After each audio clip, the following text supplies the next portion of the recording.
Baik, perkenalkan kami dari Informatika Universitas Diponegoro, angkatan 2023 dari kelas E, dari kelompok 11. Kami di sini akan mempresentasikan tentang implementasi atau penerapan IoT dalam marketing. Di topik yang kami pilih adalah media marketing. Di sini kami akan menjelaskan tentang sosial media marketing, pengertiannya, penerapannya, dan juga kelebihan kekurangannya. Pertama-tama ada anggota kelompok.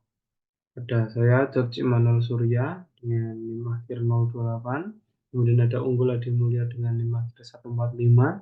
Dan Khairul Nasid Furqon dengan NIM akhir 042. Baik, pertama-tama adalah pengertian. Media sosial adalah sebuah media daring dengan para penggunanya bisa dengan mudah berpartisipasi, berbagi, dan menciptakan isi blog, jejaring sosial, wiki, forum, dan dunia virtual. Jadi media sosial adalah sebuah media daring atau online yang memungkinkan untuk penggunanya itu dengan mudah berinteraksi satu dengan yang lain tanpa ada batas waktu dan juga jarak. Jadi dimanapun berada, kapanpun bisa saling berinteraksi. Dan itu tidak hanya sebuah regional satu negara, tapi satu dunia atau global keseluruhan. Kemudian di era digital ini, sosial media marketing adalah salah satu bentuk strategi pemasaran online yang bisa menguntungkan perusahaan. Karena dibanding dengan cara pemasaran konvensional, strategi ini dinilai efektif untuk meningkatkan penjualan produk. Jadi seperti yang kita ketahui di era digital ini, setiap orang pasti di satu hari itu menggunakan minimal sekali menggunakan media sosial. Karena dalam kehidupan sehari-hari kita pasti butuh berkomunikasi dengan orang. Salah satunya adalah melalui sosial media. Jadi sosial media marketing dinilai strategi pemasaran yang cukup menguntungkan atau cukup efektif karena dengan kita melakukan pemasaran di sosial media pasti pemasaran atau promosi yang kita lakukan itu bisa dilihat orang lebih sering karena seperti yang saya sampaikan dalam sehari pasti orang itu minimal sekali menggunakan sosial media. Kemudian SMM atau social media marketing sendiri adalah suatu pendekatan pemasaran yang menggunakan platform media sosial sebagai sarana utama.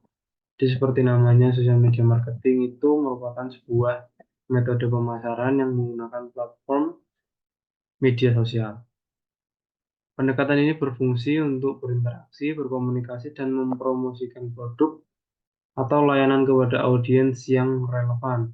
Lebih jelasnya, pendekatan ini melibatkan pembuatan konten kreatif, berbagi informasi, serta berinteraksi langsung dengan audiens melalui berbagai platform media sosial, seperti contohnya Facebook, Instagram, Twitter, LinkedIn, dan lainnya. Jadi, social media marketing ini memfokuskan pada interaksi, berkomunikasi, dan mempromosikan produk kepada audiens. Jadi, langsung berinteraksi dengan audiens atau langsung berinteraksi dengan uh, khalayak ramai yang menggunakan sosial media. Itu merupakan pengertian dari sosial media marketing. Salah satu penerapan dari virtual marketing, digital marketing dalam IoT adalah yang namanya viral marketing, di mana itu adalah sebuah strategi marketing yang menginspirasi pengguna untuk menyebarkan atau membagikan pesan atau informasi tentang produk ke pengguna lain uh, secara word of mouth atau interaksi lewat sosial media. Dan juga user generated content. User generated content adalah konten yang dibuat asli dari konsumen daripada konten advertising oleh yang dibuat oleh suatu perusahaan langsung dari divisi marketingnya. Ada beberapa kasus dari viral marketing. Yang pertama adalah Spotify Lab, event yang diadakan setiap akhir tahun dari Spotify dan ngasih data yang bisa di-share lewat sosial media. Data ini biasanya termasuk data artis yang paling sering didengarkan pada tahun itu, atau lagu yang paling sering didengarkan pada tahun itu. Dan data ini bisa di-share lewat Instagram Story atau tweet atau beberapa sosial media lain.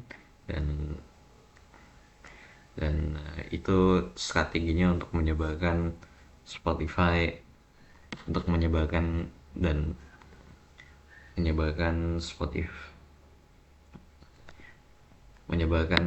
produknya, yaitu Spotify Music.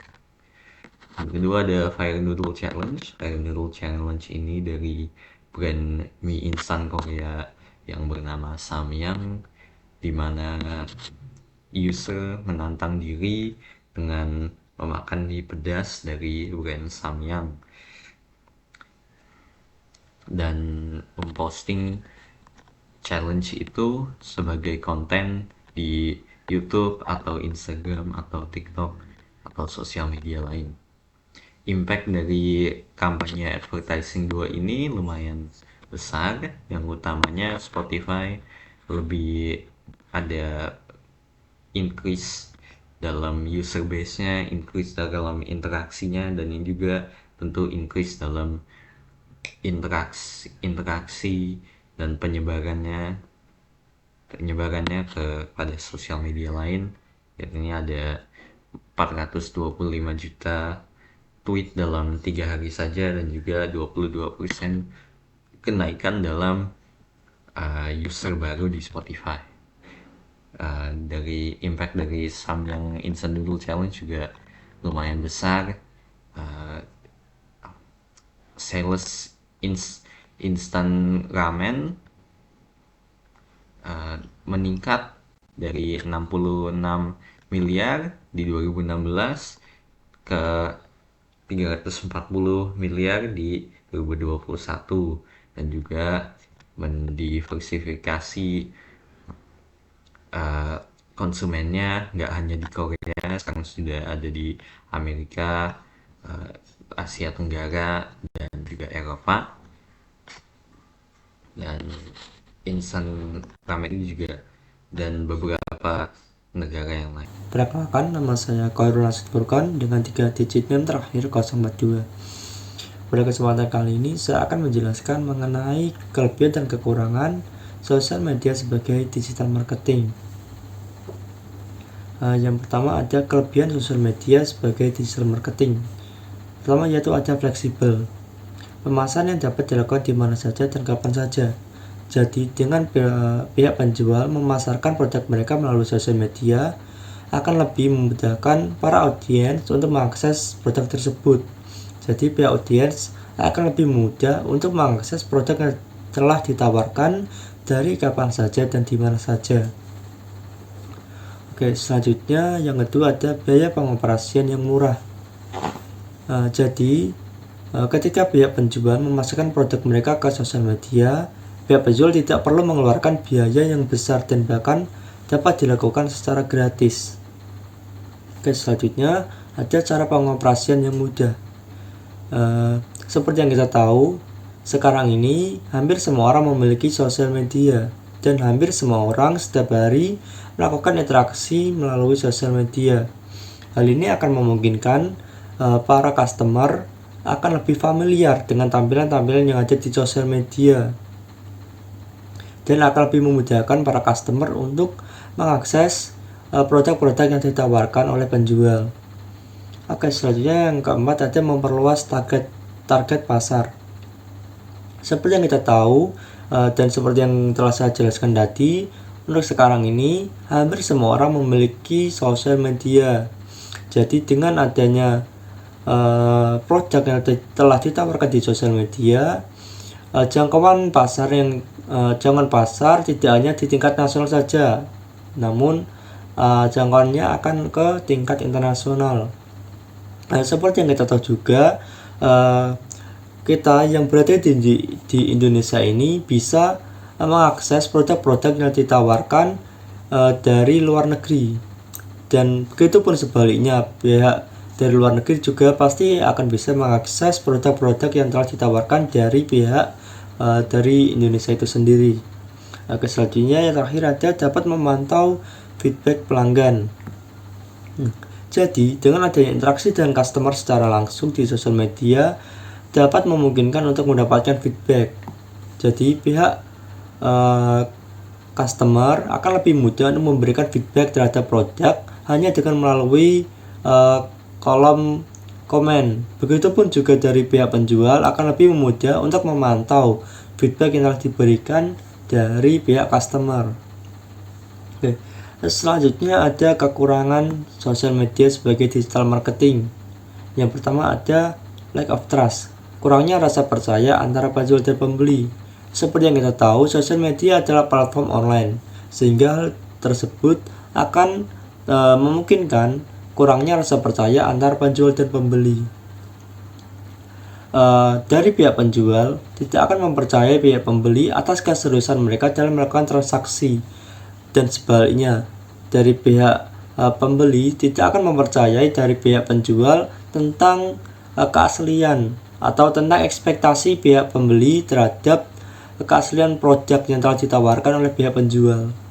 Selanjutnya yang kedua ada non-favorable publicity, memungkinkan publik untuk berkomentar negatif terhadap produk.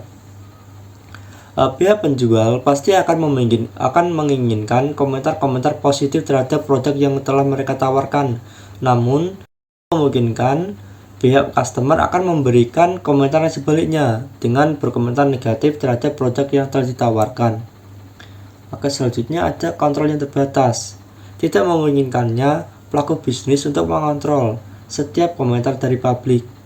Dengan luasnya sosial media, dari pihak penjual tidak mungkin untuk mengontrol setiap akses komentar dari pihak publik.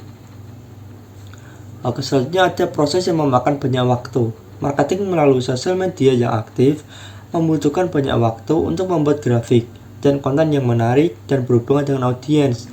Jadi pihak penjual akan lebih memakan banyak waktu dalam memikirkan konten-konten seperti apa yang akan menarik perhatian dari audiens terhadap produk yang telah mereka tawarkan. Selanjutnya terakhir yaitu ada gangguan white noise. Banyaknya informasi yang tersebar di internet dalam satu waktu akan memungkinkan produk yang diiklankan akan diacukan oleh customer. Jadi misal terdapat suatu informasi yang sangat trending dalam waktu itu, dan dari pihak penjual dalam satu waktu itu juga menawarkan produk mereka. Nah, tentu saja para audiens atau para